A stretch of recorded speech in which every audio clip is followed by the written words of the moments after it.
Praise lord. దేవుని నామానికి వందనాలు.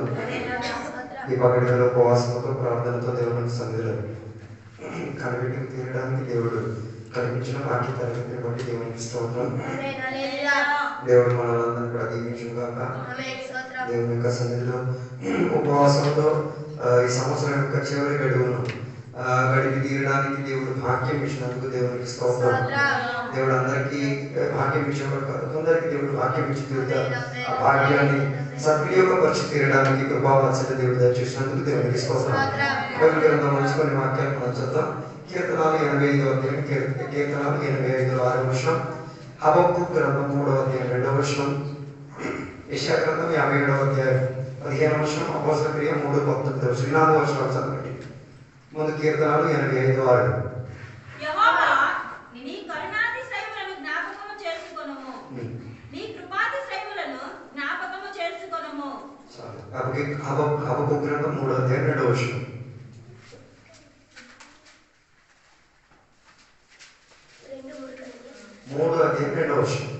యెహోవా నిన్ను గూర్చిన వార్త విని నేను భయపడుచున్నాను. యెహోవా సంవత్సరంలో జరుగుచుండగా నీ కార్యములు నూతన పరచుము. సంవత్సరంలో జరుగుచుండగా దానిని తెలియజేయము. కోపించుచున్న వాత్సల్యమును జ్ఞాపకమునకు తెచ్చుకొనుము. యెషయా గ్రంథం 57వ అధ్యాయం 15వ వచనం.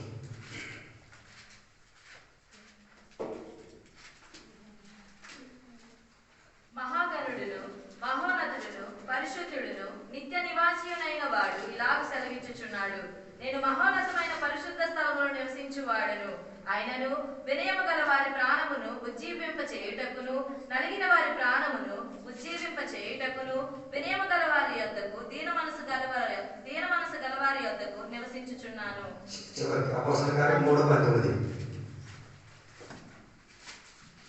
ప్రభువు సముఖము నుండి విశ్రాంతి కాలములు వచ్చినట్లును, మీ కొరకు నియమించిన క్రీస్తు యేసును ఆయన పంపునట్లును, మీ పాపములు తుడిచివేయబడు నిమిత్తము మారు మనసు నొంది తిరుగుడి. ఈ చదివిన 4 వాక్యాల్లో ఒక విషయమే ప్రాధాన్యతగా అక్కడ చెప్పబడుతున్నది. అక్కడ చదివినప్పుడు మనం చూడగలిగేది మనల్ని పునర్జీవపరచమని, రివైవ్ us back again. మరలా ఒకసారి మమ్మల్ని ఏం చేయాలి? పునర్జీవపరచు తీరుము. కీర్తనలో అదే చెప్పబడినది, మమ్మల్ని పునర్జీవపరచుము, దేవా మరలా మేము ఆనందించి తీరడానికి మమ్మల్ని పునర్జీవపరచుము. గత కాలమును జరిగిన దానికన్నా శ్రేష్టయుక్తంగా జీవించి తీరడానికి పునర్జీవపరచుము దేవా. మరలా నేను నీ ఆత్మకు లోబడి తీరి నన్ను నేను తగ్గించుకునే భావనలోకి వచ్చి తీరడానికి నాలుగవదిగా పునర్జీవపరచుము దేవా. తాకి నేను ఏం చేయొచ్చు? మరలా నీ సాన్నిధ్యతలో మామూలు మనసు పొందుకు తీరేందుగా దేవుని యొక్క సన్నిధిలో విజ్ఞాపన చేస్తున్నట్టుగా 4 వాక్యాలు మనల్ని సూచించి తీరుతున్నది. ఈ ఉపవాస ప్రార్థన కోడికలో మనకి కూడా కావాల్సింది ఒక పునర్జీవన చెందే, లేకపోతే పునర్జీవం పొందుకు తీరగలిగే ఒక శక్తి మనకి కావాలి. లేకపోతే దేవుని యొక్క బిడ్డలుగా మనం ఈ లోకంలో జీవించి తీరలేము. అందుకే అక్కడ ఉజ్జీవపరచమన్న ఒక పదాన్ని దేవుడు ఉచ్చరించి చెప్తున్నట్టుగా మనకి అక్కడ కనబడుతున్నది.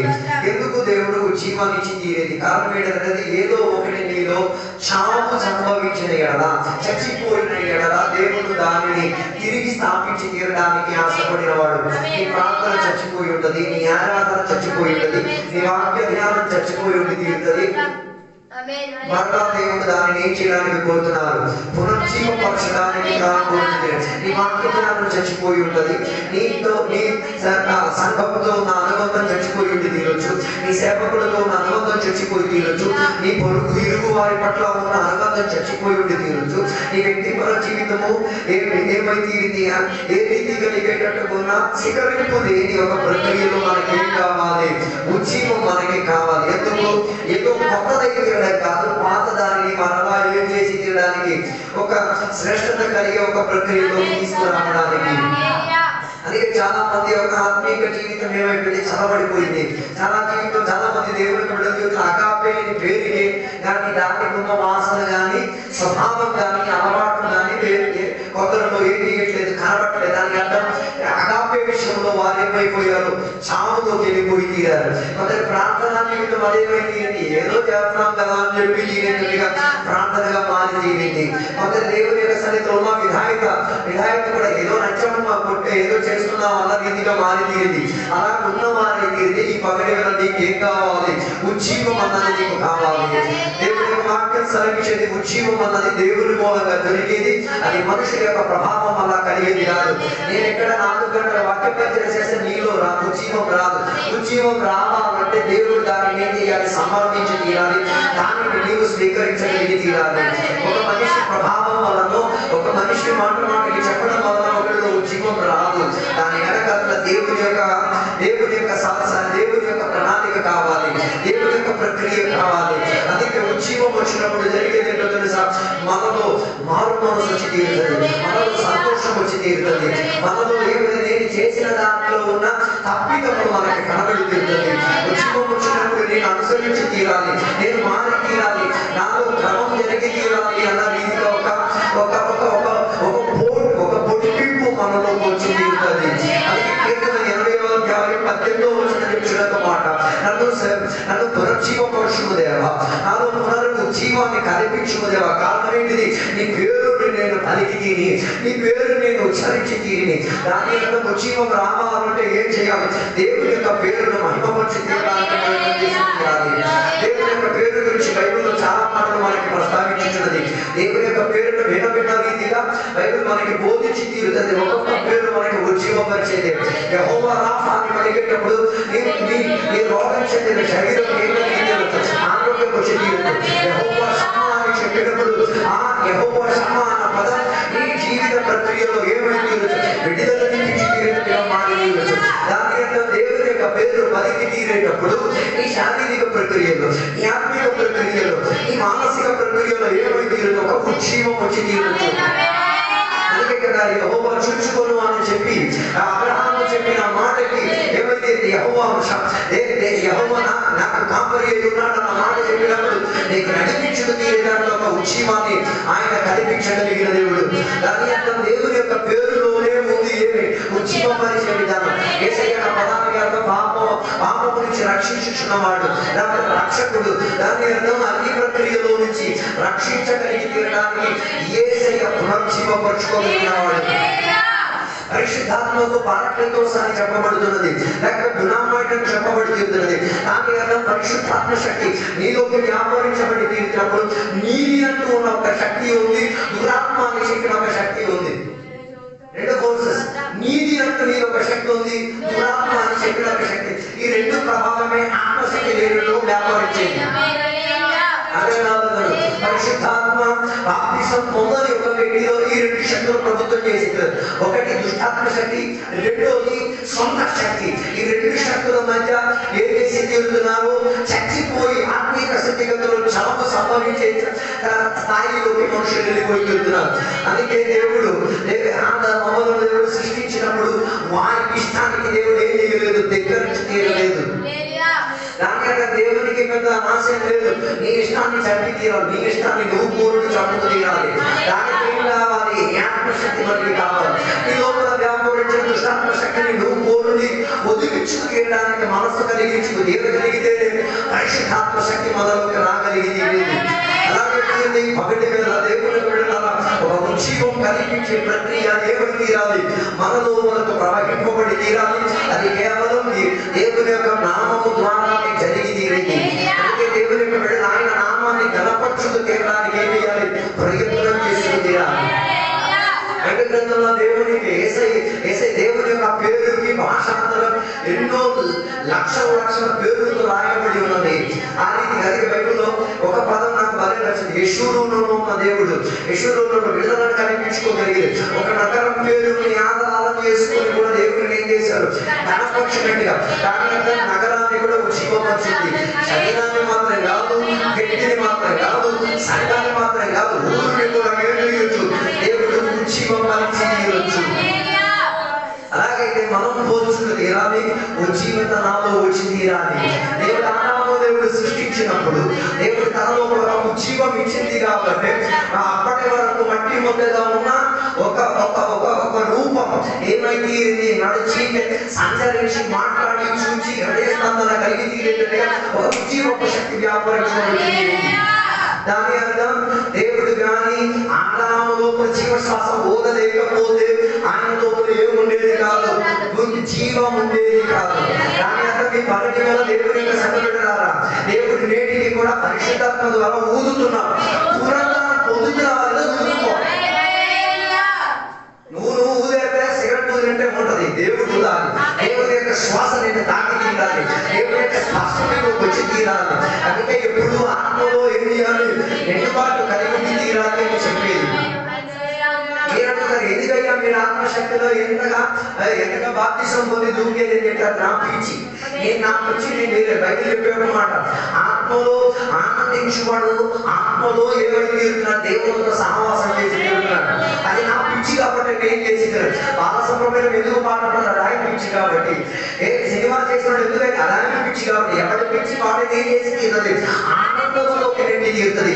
నా పిచ్చి పాట పాడే దాంట్లో కాదు, నా పిచ్చి ఏదో చేసే దాంట్లో కాదు, నా పిచ్చి నేను ఆత్మలో ఏమైనా దేవుడు ఊదుతున్నాడు. ఆయన జీవశ్వాసంలో నుంచి నన్ను తాకి తీరుతున్నాడు. అందుకే సంఘానికి ఏం కావాలి, దేవుని జీవశ్వాస కావాలి. ఆదాములో జీవశ్వాస రాకపోతే ఆదాములో నుంచి ఎవరు రారు, హవ్వ బయటికి రాదు. అలాగే నీ లోపల జీవశ్వాస రాలేకపోతే నీలో నుంచి దేవుడు కల్పించిన నీకు మేలు బయటికి రావు, శారీరకంగా ఉన్న మేలు బయటకు వస్తాయి. దాని వలన దేవుడికి కానీ సంఘానికి కానీ సమాజానికి కానీ నయాపక ఉపకారం ఉండదు. అందుకే దేవుడు కావాలి మన లోపల. దేవుడు ఊదిన దేవుడి యొక్క జీవశ్వాస పరిశుద్ధాత్మగా ఏమైతే రావాలి మనలోకి రావాలి. ఏ పని చేసినా పరిశుద్ధాత్మ జీవశ్వాస తాకిడిని అనుభవించేటట్టుగా చేయండి. అది మీరు అంటుతో వినా, అది మీరు కాలువ క్లీన్ చేసినా, అది మీరు బాత్రూమ్ క్లీన్ చేసినా, అది దేవుడి పని చేసి పెట్టినా, దేవుడి యొక్క పనిలో నీకు మనసు పుట్టట్లేదంటే దేవుడి జీవ శ్వాస నేను తాకలేదు. అబ్రహాం ఆదాము మీదకి దేవుడి యొక్క జీవ శ్వాస తాకేసరికి అప్పటి వరకు తోటలో ఏమి పని చేయాలో అర్థం కాని ఆదాము ఏమర్థమైంది, తోటని ఏ రీతిగా సేద్యపరచాలి, తోటని ఏ రీతిగా కదిలించాలి, తోట లోపల ఏమేమి పనులు చేసి పెట్టాలి, తోటని ఏ రీతిగా దేవుడి వరకు ఆత్మల పరిచయం ఏ రీతిగా మార్చి తీరాలన్న ఆత్మీయ పరిజ్ఞానం వచ్చింది. దాని అర్థం దేవుడి శ్వాస అంటలేకపోతే కూడా అలా చేయొచ్చు, కానీ అక్కడికి దేవుని ఆహ్వానం రాదు, దేవుని శబ్దం వినబడితే. అందుకే ఒక విషయం తెలిసింది కదా, దురాత్మ నీలో ఉన్నా నీ సొంత శక్తి నీలో ప్రభుత్వం చేసిన దేవుని శబ్దం వినబడదు. దేవుడి నీ దగ్గరికి వచ్చిన నీకు తెలియదు. దేవునికి ఉన్న వేదికను తయారు చేసినట్టుగా నీకు ఏది పని తెలియదు. అందుకే దేవుని యొక్క వాక్యం సెలవించింది, జీవశ్వాస ఊదేసరికి ఆదాముకు అర్థమైంది ఎక్కడెక్కడ నేను దేవునికి ఏం చేయాలి, మెట్టెక్కించుకు తీరాలి. దేవునికి నేను ఒక అదే వేళ సాయామ వేళ దేవుడు ఎవరి దగ్గరికి దిగి వచ్చారు, ఆదాము దగ్గరికి దిగి వచ్చేవారు, ఆమెతో మాట్లాడేవారు, ఆమెతో సహవాసం చేసి తీరారు. అలాగైతే జీవశ్వాస పొందిన నీవు దేవునికి ఘనపరిచి తీరేందుగా, దేవుని కొరకు ఆరాధన చేసి తీరేందుగా, దేవుని యొక్క నామాన్ని లెక్కించు తీరేందుగా ఉన్న ఒక నీకు ఉంచిన ప్రదేశాన్ని మార్చగలిగిందో నీ పదవి కలిగేది. అలాంటి ఒక మార్పిడి నీలో రాలేదా, కానీ అంటే ఆత్మీయతలో చచ్చావు, ఆత్మలో చచ్చావు, నీ వ్యక్తిగత జీవితం ఏమవుతుంది, నీ ఆత్మను ఘనపరిచేందుకు మాట్లాడుతుంది. అదే ఈనాటి సంఘాలన్నింటిలో కూడా జరిగే ఉత్తునే పాటలు పాడతారు, ఉత్తునే సపట్లు కొడతారు, సాక్ష్యాలు కూడా ఉత్తునే చెప్తారు, ప్రార్థన విషయాలు కూడా ఉత్తునే చెప్తారు.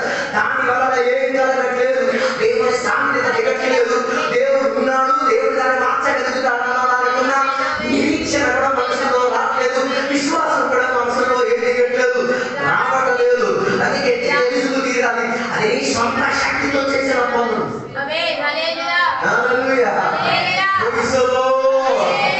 సొంత శక్తితో ఎంత ప్రయాసపడినా చివరికి వచ్చేది అదుపే, చివరికి వచ్చేది సదుపే, చివరికి వచ్చేది బదుపే. ఈ శక్తిని ఆహారం చేసుకోకుండా ఏం కావాలి, దేవుని యొక్క జీవశ్వాస నాకు కావాలి, దేవుని యొక్క తాకిడి నాకు కావాలి అన్న రీతిగా ఏమయ్యాలి, దేవుని దగ్గర చెప్పగలిగి భావం ఉంటే చెప్పమాట ఆదాము కోరుకునే నాలో జీవశ్వాసం ఊదాలని దేవుడు కోరారు. దేవుడు ఆదాములోకి జీవశ్వాసం ఇచ్చి తీరారు. ఇప్పుడు దేవుడు సొంతంగా జీవశ్వాసం ఇవ్వాలి, మనం కోరాలి.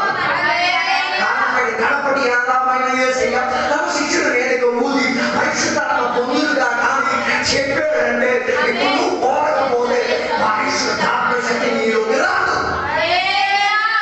అందుకే నేను ఎప్పుడు చెప్పే ఒక మాట, ఎప్పుడో 1947లో పరిశుద్ధాత్మ పొందాను కదా, ఈ పొద్దు పొందావా పొందలేకపోతే నిన్నటి సరుకులో నీ డ్యాన్స్ చేసేది అర్థం కాలేదు.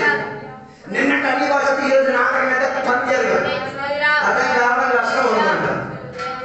హలో సంఘటనలు ఈ భోగ సిద్ధాంతాలు కొన్ని బయటికి వచ్చేసాయి. అప్పుడు ఎప్పుడో పొందాను, అప్పుడు పొందాను, ఈ పొద్దు ఎవరు పొందుతున్నావు మళ్ళా నిన్న పాసిపోయినా నువ్వు తింటావేమో ఉంది. మా దేవుడు దానిని మీరు రక్షణ పెట్టారు.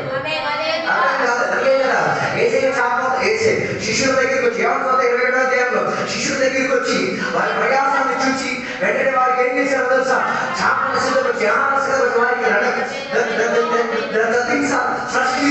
అప్పటికప్పుడు సిద్ధపరిచింది. అర్థం కాలేదు, అప్పటికప్పటికి సిద్ధపరిచింది. అలాగే నిన్నటి సామాన్లు ఎక్కడ వచ్చి డాన్స్ చేయడం కాదు, నిన్నటి సామాన్లు వచ్చి జీవితం కాదు, నేటి సామాన్ నేటి అలాగే దావీదు చెప్పేది, దేవా నా లోపల ఆత్మశక్తిని తీయొద్దు దేవా, నా లోపల ఆత్మశక్తిని కుమ్మరించు దేవా. So every day there should be a new spirit feeling, ఒక కొత్త నవీనత చెందే ఆత్మ నిండుదల కావాలి. నిన్న చెప్పిందే బట్టి బట్టి చెప్పేస్తున్నారు. దాని అర్థం ఆత్మశక్తి కాదు, నువ్వు ఏదో పోగాడి చెప్పేస్తున్నావు. అదో అర్థం కాలేదు అనుకుంటా. నిన్నదేదో ఏదో వాగేస్తారు, నిన్నది ఏమిటి కాదు ఏమిటి మార్పు రాదు. దాని అర్థం ఒక మాటే. దాని అర్థం ఇప్పుడు చిన్నపిల్లలు రోజు అమ్మ అమ్మ అమ్మ అనిపించి మాట్లాడలేకపోతే ఆ అమ్మ నాన్నకి కలిగే వేదనే దేవుడికి కూడా కలిగేది. బైబిల్ ప్రస్తావించేది అన్ని భాషతో మాట్లాడేవాడు తనకి తానే క్షేమాభివృద్ధిని తీసుకొస్తాడు. రెండోది ఆ అన్ని భాషతో మాట్లాడడం వలన ఏమైంది, ఆ వ్యక్తి ఎవరితో మాట్లాడుతాడు, దేవుడితో మాట్లాడుతాడు. అదే పద అన్ని భాష 2 మొక్కలు మాత్రమే, అంటే నీకు దేవుడితో మాట్లాడడం వచ్చి తీరేది. మీకు ఒక డౌట్ రావచ్చు, అన్ని భాషతో మాట్లాడేటప్పుడు ఏ భాష మాట్లాడదు, లోకంలో భాష మాట్లాడతారు. అర్థం కాదు, అన్ని భాషతో మాట్లాడే ఏదో పరలోక భాష కాదు, దానికి పరలోక భాష కూడా వ్యాఖ్యానం వచ్చొచ్చు. కానీ నీకు దొరికిన మొక్క ఎక్కడ భాష, భూమి ఉన్న భాష. 195 దేశాలు ఉన్నాయి, సుమారు 8,000 పైన లిపిలు ఉన్నాయి. దాని అర్థం ఆ లిపిలో నీకు అర్థం కాని భాషలను నువ్వే వేసేది, వివరించుకొని చెప్పగలిగేది. అలాగే తీరితే జీవశ్వాసం నీ మీద మూతపడి తీరినప్పుడు నీలో మాటలు వస్తాయి. ఆనందంలో వచ్చింది కదా, ఆనందం భాష నేర్పించాడు, మీరే నేర్పించారా, మీరే నేర్పించారా? అదే పద్ధతి ముందు తెలుసుకోండి. ఆనాడు దేవుడు ఊరిన వెంటనే ఏమొచ్చింది, దేవుడా ఆత్మరూపి దేవుడిని ఆరాధన చేయాలి, దేవుడితో మాట్లాడి తీరాలన్న బోధ ఆత్మ నీలో కొత్త సంఘంలో ఏం మాట్లాడాలి, సంఘ బిడ్డలతో ఏం మాట్లాడాలి, సేవకులతో ఏం మాట్లాడాలి, ఇరువులతో ఏం మాట్లాడాలి, పొరుగులతో ఏం మాట్లాడాలి, దేవుడితో ఏం మాట్లాడాలి తెలుసుకోవాలి. ఆత్మ రాలేదు, నీ శక్తితో నువ్వేదో గలగలగలగా మాట్లాడు. నయా పైసలు అర్థం కాలేదు.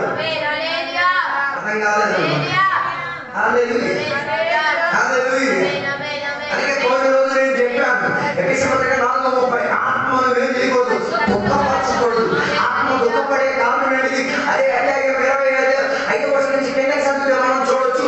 ఆత్మ దుఃఖపడడానికి కారణం ఏంటి తెలుసా, మాటలు ఆత్మకేం జరుగుతుంది, అందుకే యాకోబు పత్రిక చెప్పేది, నీ నాలుకను నీవే వేయాలి, అదుపులో పెట్టి తీరాలి. నువ్వు 365 రోజులు అన్ని భాష మాట్లాడి నీ నాలుకకు కడియం పెట్టలేకపోతే దొరికిన అన్ని భాష జారిపోతాయి. స్వయం శక్తితో, స్వయం బుద్ధితో, స్వయం ఆలోచన ఏదో వాక్యతో ఏదో శక్తితో ఇయ్యాలి. నీకు అనిపించదు దేవుడితో మాట్లాడి దేవుడి దగ్గర కూడా అను. నువ్వు అనుకుంటున్న విషయం నీకు క్షేమం కాదు కానీ అప్పుడు నష్టం తీసుకొస్తుంది. ఏం కావాలి మనకి, జీవం మనకి కావాలి. దేవుడు ఎప్పుడు అన్ని భాషలో మాట్లాడిన వారు దేవుని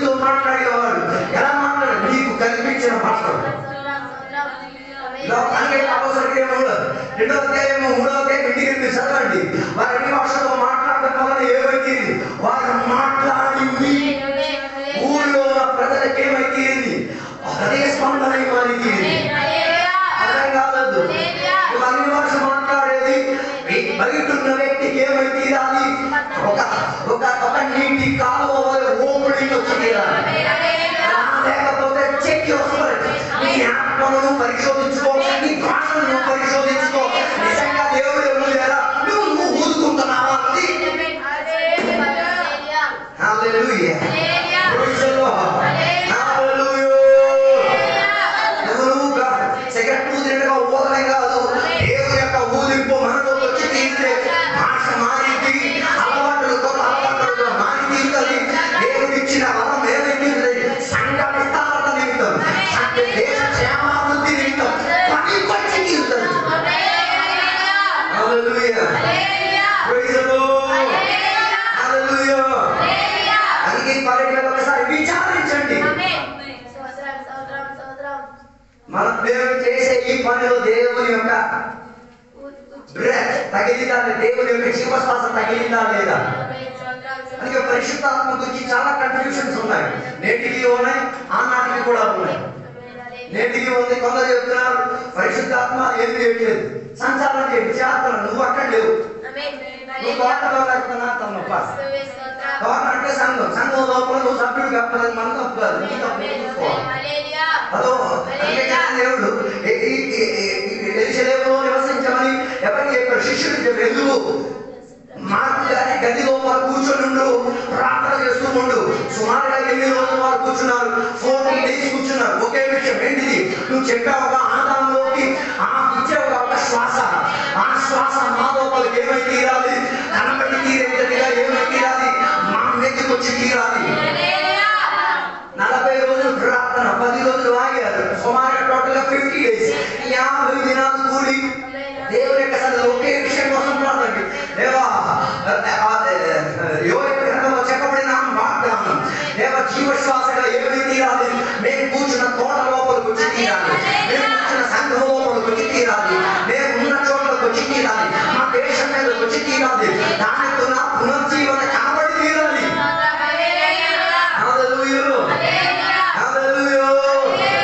ఆత్మశక్తి వచ్చిన వెంటనే ఎంతమంది కూర్చున్నారు? 120 మంది కూర్చున్నారు. 120 మంది మీదకి కూడా ఏమొచ్చింది? అలాగైతే సంఘం లోపల అందరిలో ఆత్మశక్తితో అందరిలో వస్తుంది. ఓపెనింగ్ అట్లా ఉంటాయి. తెరమాసం అన్ని తెరవగలిగితే అందరి మీద వస్తుంది. కొందరి మీదకి వచ్చి కొందరి మీద రావట్లేదంటే ప్రాబ్లం మీ దగ్గర ఉంది. అర్థం కాదే, అందరి మీద వచ్చింది బైబిల్ ప్రస్తావించింది. 120కి 120 పసిపిల్లలు ఉన్నారా, ముసలోళ్ళు ఉన్నారా? మీకు తెలియాలంటే పరలోకంగా తెలుసుకోండి. నాకంటే నేను తెలియదు ప్రశ్నలు కానీ మీరు పరలోకంగా దీనికి జవాబు దొరికింది. పసిపిల్లలు ఉండొచ్చు, పాలతాగే శిశువు ఉండొచ్చు, ఎదిగిన పిల్లలు ఉండొచ్చు. యోగ గ్రంథం చెప్పిన ప్రవచనం ఉన్నదని అందరి మీద దేవుని యొక్క జీవ సశుద్ధి వచ్చింది. అది ఆత్మరూపిగా దిగి వచ్చింది. అందుకే అగ్ని నాటికగా వారి మీద ఏమై తీరింది? దిగి వచ్చాయి. ఫైర్ ఫ్రమ్ హెవెన్, పరలోకం నుంచి దిగి వచ్చిన అగ్ని, పరలోకం నుంచి దిగి వచ్చిన మంట ఎక్కడికి దిగి వచ్చింది? నాటిక మీద దిగి వచ్చింది. ఆ నాటికతోనే నీ శక్తిని ప్రదర్శనపరిచేవాడిని వాటి మీదకి ఏమై తీరింది? ఆ అగ్ని వచ్చి తీరింది. అందుకే కొందరు ఒక 8 గంటల దేవుడి గురించి మాట్లాడాలంటే బెబ్బెబ్బే. 8 సంవత్సరాలు నేను దేవుడి గురించి 20 సంవత్సరాలు బెబ్బెబ్బే. దేవుడి దగ్గరికి నాకు 8 గంటలు చెప్పడానికి లేదు.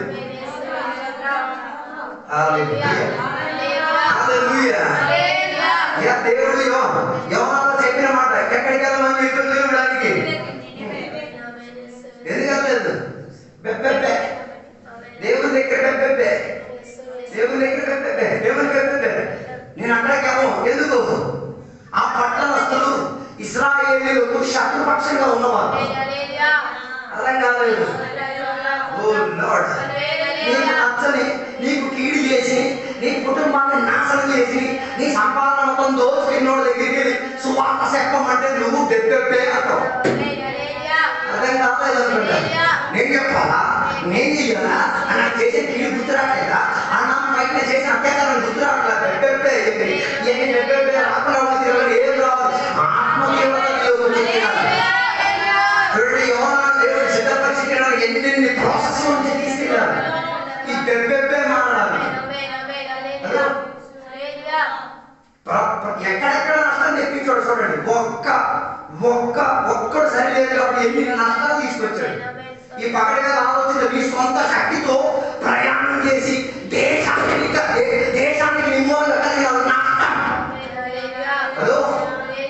ప్రజలకి నిమూలంగా కలిగిన నష్టం, సమాజానికి నిమూలంగా కలిగి పగడిగా ఉపవాసం అది గుర్తు రావాలి.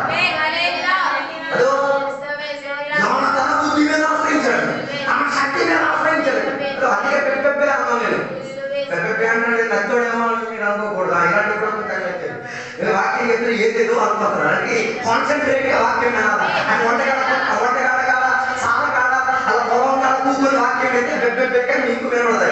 బెబ్బెబ్బే అంటే దాంట్లో ఏంటి? సొంత బుద్ధి, సొంత శక్తి, సొంత ఆలోచన, సొంత పెద్దల మాటలతో ఏం చేయడానికి ప్రయత్నం చేశాడు యోనా.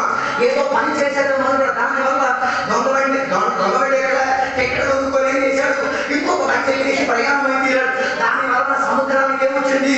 విపరీత జలం వచ్చింది. దాని అర్థం నువ్వు నీ సొంత శక్తితో వెళ్తే నీ మూలంగా నియమంలో ఉన్న సముద్రానికి కూడా ఏమవుతుంది? ప్రభావం వస్తుంది. ఎందుకు ఆయన మూలంగా ప్రభావం వచ్చింది? సూర్యచంద్రుని ఆపగలిగిన దేవుని యొక్క శక్తి ఆయనలో ఉన్నది కాబట్టి ఆయన సరైన రీతిలో రావడానికి వాతావరణం కూడా ఏం వేసింది?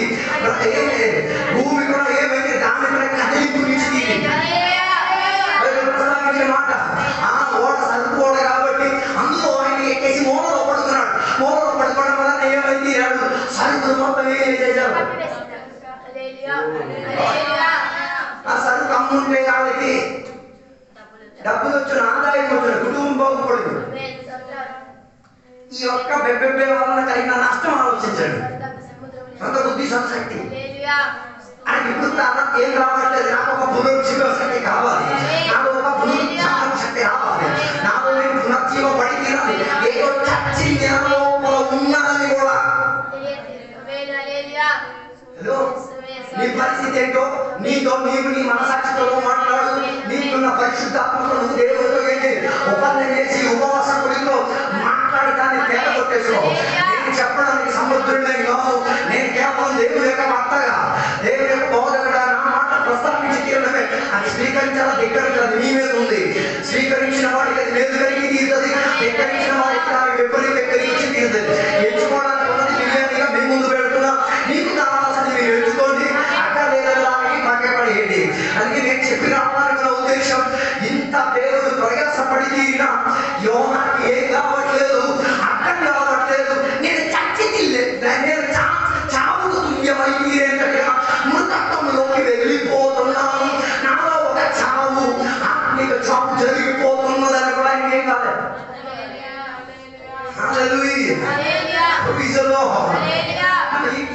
దీనికి ఒక ప్రత్యేకత ఉంది, స్వాభిమానానికి ఒక ప్రత్యేకత ఉంది, సొంత శక్తికి ఒక ప్రత్యేకత. ఏదో సాధించాలన్న ఫీలింగ్ వచ్చాడు, ఏదో నాలో ఉందన్న ఫీలింగ్ ఉంటుంది. ఆ ఫీలింగ్ వచ్చిందంటే మా సాక్షి చచ్చిందని అర్థం. నువ్వు ఏదో సాధించావన్నది కాదు, దేవుడు నీలో ఉండబట్టే నువ్వు సాధించావు. సొంత శక్తిలో వచ్చినప్పుడు మరి దేవుడు నాకు అక్కర్లేదు, నేనే అన్ని ఏం చేశాను సాధించి తీరానన్న ఆ గుర్తింపు నీలోకి రావడం కలిగి తీరుతుంది. అందుకే నేను చెప్పిన ఉద్దేశం, యోనా వలన ఏమొచ్చింది? ఆ ప్రజలకి నాశ నష్టం వచ్చింది. వారు సరుకులు మొత్తం ఏం చేశారు? పడేశారు. పడేసిన తర్వాత ఒక్క జాతి దయ లేకుండా మనిషి చెప్పే మాట ఏంటి? నేనే దేవుని యొక్క మాట ధిక్కరించుకొని వచ్చిన నన్ను ఏం చేయండి? సిగ్గు కూడా అనిపించట్లేదు దేవుని వ్యతిరేకంగా తిరిగేదని సాక్ష్యం చెప్పడానికి. సాక్ష్యాలు చెప్పే వాళ్ళని చూడండి, సిగ్గుగా చెప్తున్నారు. ఏం చెప్తున్నాడు దేవుడికి తెలియాలి. సో థింక్, ఏ నీ లోపల వ్యాపరించింది దేవుని శక్తి కన్నా నీ సొంత శక్తి. హలో, అది చూసినప్పుడు వారికి భయం వచ్చింది కానీ వీడికి భయం రాలేదు. విన్న వాళ్ళకి భయం వచ్చింది కానీ వీడికి ఏం చేయలేదు, భయం రాలేదు. వీళ్ళు ఏం చేశారు? సముద్రాన్ని కింద పడేశారు. పడేసేటప్పుడు అది బాగుందా? ఈయన నింగి తీరడానికి సృష్టి ఒకటి రెడీగా ఉంది. హలో, పాపం అది దాని రోజులో ఎవరో బతికేస్తుంది. ఏదైనా తినేసి దాన్ని పిల్లలు కలిసి ఎవరో బతికేద్దాం, సముద్రం అంతా చక్కగా తిరిగేద్దాం అన్న వాతావరణం ఉన్నప్పుడు ఈ తిమింగలతో దేవుడు మాట్లాడు, మా వాడు వస్తాడు మీకు అర్థం కాలేదనుకుంటా. నీ సొంత శక్తి నీ బుద్ధితో వెళ్తే మింగా వస్తుంది, అర్థం కాలేదు. నిన్ను మింగకూడదు, నిన్ను మింగేస్తుంది. దాని అర్థం ఈ పగటి వేళ నిన్ను మింగకూడదు, ఏదైనా నిన్ను మింగిందంటే నీ బుద్ధి నీ శక్తితో నువ్వు బతుకుతున్నావు. నేను మింగిందని మింగిన దానిలో పొద్దు పడవలో ప్రార్థన చేయండి, పడుకునేటప్పుడు ప్రార్థన చేయండి, ఓడ ఎక్కేటప్పుడు ప్రార్థన చేయండి. ఎక్కడికి వెళ్ళి ఎప్పుడో ఎవరో మింగినప్పుడు ఇంటికి వచ్చింది ఏ పగటిగా విచారించి నేను ఎవరైనా మింగాడా, నేను ఏదైనా మింగి వేసినా ఆలోచించి మింగేసిన కాడ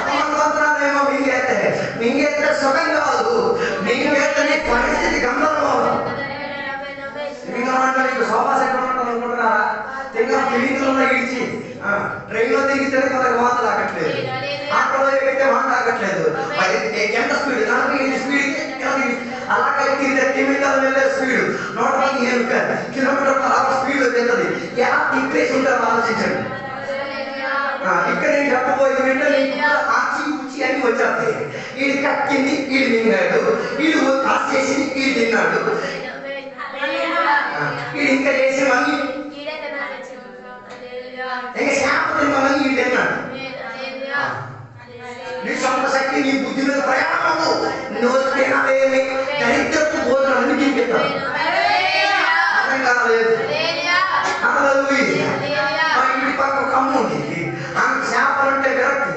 చేపలు తిన్నో చేప మార్కెట్లో చేపలు తిన్నో చూస్తే గలీజ్గా అసహ్యంగా చూస్తే ఏదో గుర్తించినట్టుగా అట్లాంటి ఇంటికి వెళ్ళదు, ఎవరింటికి వెళ్ళి ఏం జరగదు. అట్లాంటి ఆమె ఒకరోజు మార్కెట్లో వెళ్ళిందితో బాగానే ఉంది.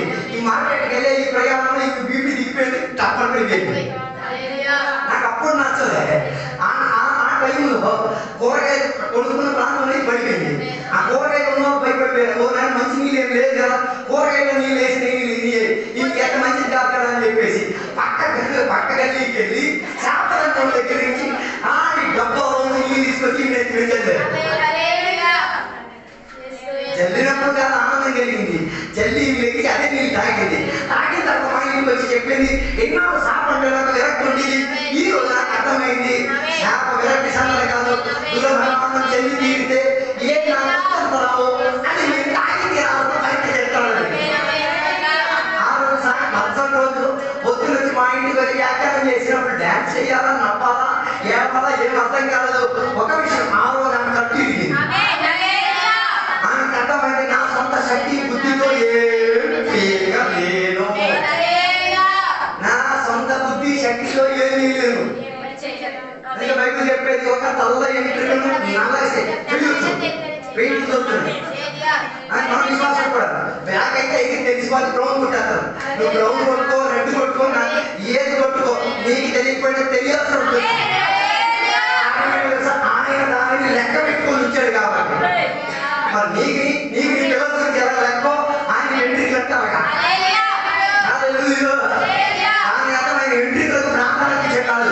ఆ ఉన్న వ్యక్తికి ఉన్న ఎంట్రీలు ఎన్ని ఉన్నాయన్న పరిశోధించగలిగిన ఆయన విచారణ ఆయన గురించి విచారించకుండా ఆయన ఆత్మశక్తి గురించి ఆలోచించకుండా నీకు దీని శక్తితో తెలియదే ఏం చేయాలి? మనకేం కావాలి? ఉజ్జీవం మనకి కావాలి. యోనాకి ఉజ్జీవం తెచ్చుకుంటానికి ఎంత ప్రయాసపడి దిగారు, దాన్ని ఆయన మాత్రం ఏం అవ్వడు. ఊరంతా తిరిగి ఏం చేశాడు? ఆకు ఉజ్జీవం వచ్చింది. ఆకు ఉజ్జీవం రావడం మాత్రం కదా, పశువులకి కూడా. మన సంఘంలో ఇదే ప్రాబ్లం. కొన్ని పశువులకి ఉజ్జీవం విశ్వాసం కొత్త కదా, నేను పశువులను ఉద్దేశించింది నీకు మేత పెట్టేది. పశువుకి నీకేం చేస్తున్నాయి? పాలు ఎత్తుంది, పెరిగెత్తుంది, నీ మేత పెట్టేది. అప్పుడు నీ ఇంటికి మేత పెట్టే ఏదో పశువు ఉంది కదా, అది ఉపవాసం ఉంటే నీళ్ళు బాగుపడతాం.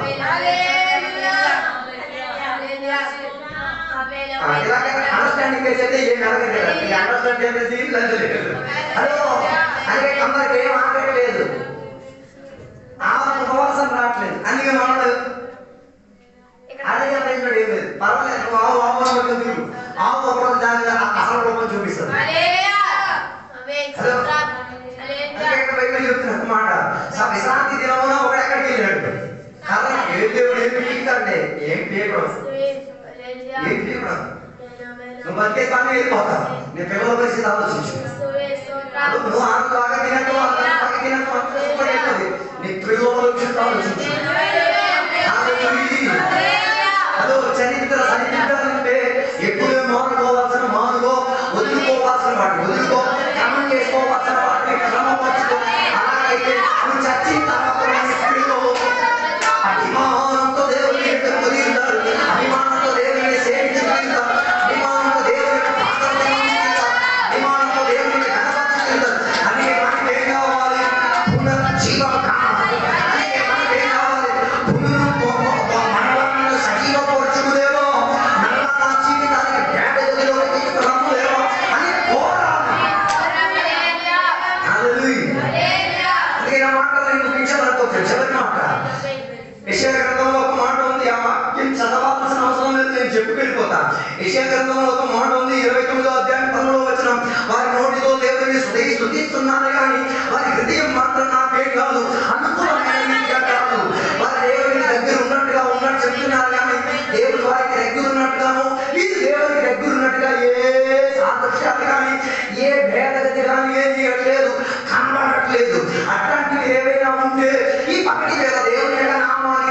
జ్ఞాపకించుకొని చెప్పు, దేవా రిమెంబర్ మీ వన్స్ మోర్, నన్ను మరలా ఒక్కసారి ఏం చేయి, తలుచుకో దేవా.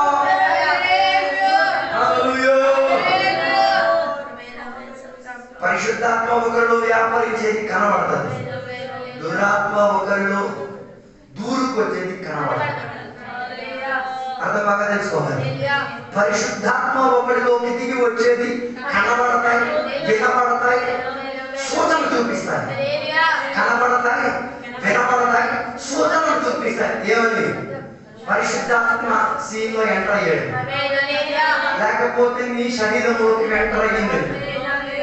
ఓకే, పరిశుద్ధాత్మ నీలో నుంచి దుఃఖపడి పోయేది కనబడదు, వినబడదు, సూచన చూపించదు. హలో, వచ్చేది సూచనలు ఉంటే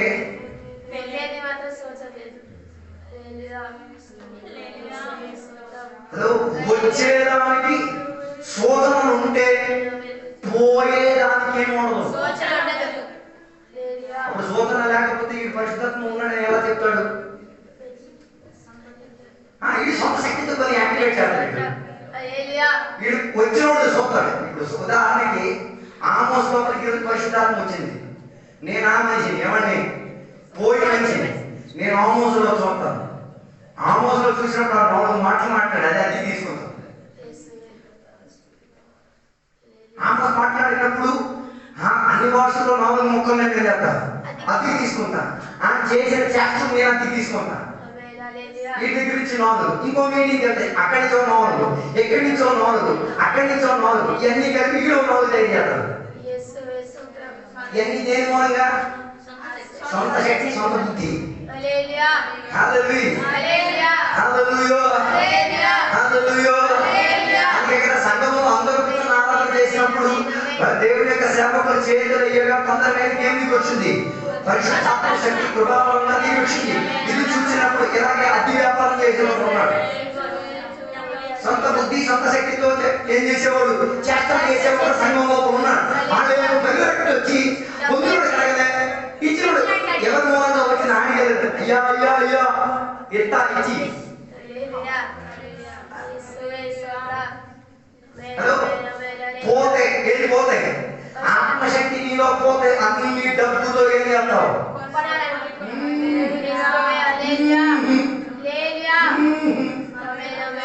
చెప్పలేదు.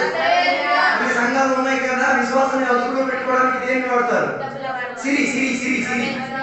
అది సత్తలకి వస్తుంది, అది బట్టలకి వస్తుంది, అది విక్కులకి వస్తుంది, అది పప్పలకి వస్తుంది, అది ఎవరికి వస్తుంది. ఇది ఇవ్వలేదు అనుకో, అలా మాటలకి ఎగిరిపోతే ఎంత బాగుంటుంది.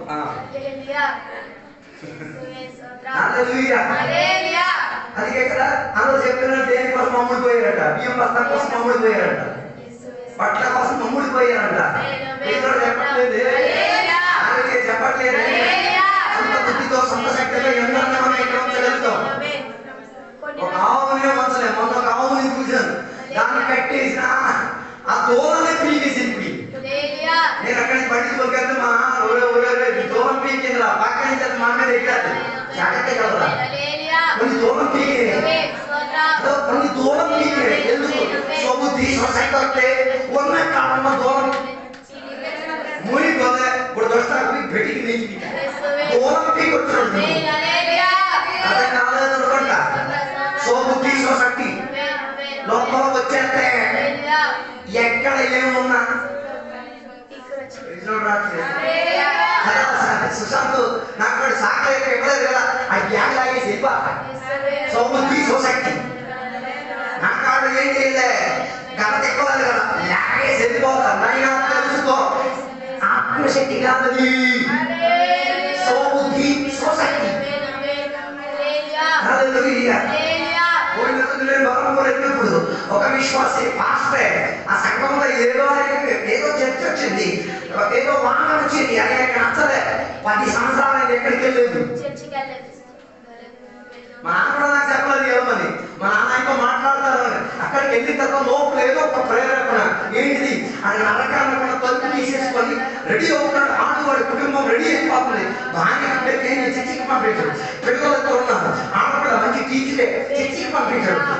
అబ్బాయి ఎక్కడ ఉన్నాడు, సూపర్ మాట్లాడతాడు, సూపర్ అన్నాడు, తెచ్చి పంపించాడు. ఆ ఇంటి లోపల వదిలించేసుకొని కూర్చున్నది చూసినప్పుడు లేనప్పుడు నాకు వేదన కలిగింది.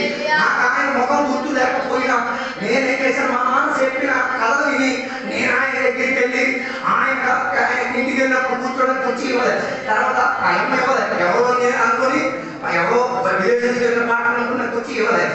ఆయన దగ్గర ఎవరో నిర్మాణం కూర్చోరా ఆయన బిస్కెట్ టీవీ నేను ఇవన్నీ తినడానికి నేను రాలే, ఏమీ లేని ఏమి లేకుండా కూడి తిన్నా నూనెలో మామూలుగా వేపేసి తినేసిన రోజు గుర్తుందా? ఎండి మిరపకాయలు బొగ్గులతో పడేసి తినేసిన రోజు గుర్తుందా? ఆ రోజు ఎప్పుడైనా ఈ రోజు ఉందా అని అడిగాడు. ఒక రూమ్ లో 40 మంది మా కుటుంబం కలిసి పడుతున్న ఆ ప్రేమ నీకు గుర్తుందా? అడిగేసరికి మనోడు కంటి నుంచి నీళ్ళు రావడం, ఆ ప్రేమ ముందు ఈ గొడవ ఎంత పెద్ద విషయం. 20 నిమిషాలు నేను ఆయనతో మాట్లాడాను. 20 నిమిషాలు నేను ఆయనతో మాట్లాడి ఒక పొందంలోకి వచ్చినాను. ఎలా వెళ్తే బాగోదు, ఇలా కలిగితే సరిపోదు, తిరిగి ఏం చేయాలి, ఆ రోజు రాత్రి ఇంటి దగ్గర ఒక పాపాలు కుర్రోడు కలిగి వచ్చాడు. నేను అడిగిన ఎవరో వచ్చి నాకు పంపించాడు. మొన్న నేను ఫోన్ మాట్లాడితే ఆ కుర్రోడు మళ్ళీ తెచ్చి కాదన్నాడు. నేను మరీ ఆమె రాను రాలేదు అంటే రాలేదు, దూరం వచ్చినట్టు మిగతా వచ్చేస్తాను. అర్థం కాలేదు, దూరం పేకనే కాదు, దూరం పీకేసే కూడా స్వబుద్ధి స్వశక్తి ఉన్న కాడ దేవుడు మాత్రం. అందుకే మనకేం కావాలి, దేవుని యొక్క పునరుద్ధారణ శక్తి మనకి కావాలి, జీవపరిచే శక్తి మనకి కావాలి. ఈ పగవేళ ఈ సంవత్సరం యొక్క చివరి గడియలో ఈ బల్బు సల్పు ఎక్కువ తిరగడం కాదు, తొలి వదిలేసింది, తొలి వాడింది, తొలి ఉపయోగించింది. ఈరోజు పనిచేయట్లేదు, తిరిగి తిరిగి నన్ను వెళ్ళి మరణ పండ పైన నిలబెట్టలేవా, తిరిగి ఆత్మశక్తిని నా మీద పొందాలిలేవా, తిరిగి నన్ను తీసుకురామలేవా, తిరిగి నన్ను దేవుని యొక్క తోటలోకి తీసుకురామయ్యా, తిరిగి నన్ను సమదేవంలోకి తీసుకురయ్యా, తిరిగి నన్ను శివదేవంలోకి తీసుకురామయ్యా, తిరిగి నన్ను వదిలోకి తీసుకురామయ్యా. కోర కలిగి తీరితే 2026 సంవత్సరం నీ జీవితంలో ఉన్నత శ్రేణిలోకి ఎందుకు తీరొచ్చు, దేవుడు దానికి సహాయపడి తీరొచ్చు. అలాగే మనకి వాక్య పరిచయం నీ యొక్క స్పందన ఇచ్చే విధానంగా నేను బోధించి మనకి దానికి విధంగా చూపించండి. ఈ వాక్యాల దేవుడు మనల్ని దీవించును కాక.